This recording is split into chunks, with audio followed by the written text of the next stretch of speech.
Hello, welcome back to another road time poem. Only it's not a road time poem because I'm literally on a bench inside my college. Anyways, if I was a villain, this would be my origin story.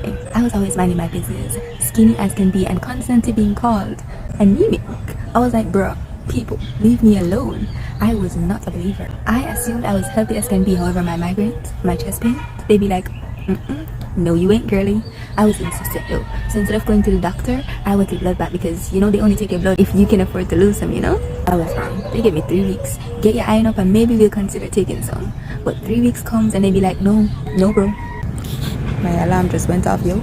I was flabbergasted. So to the doctor I go. He wasn't on my side though. He was like, whoa, you need your blood though. Got none to spare. You know what, just to be sure, here, a recommendation to test your blood by a place over there. I'm like, yeah, let's go.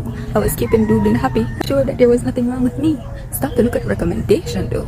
And under diagnosis, you would not believe what I see. And he, my old foe, I'm about to crash out, yo.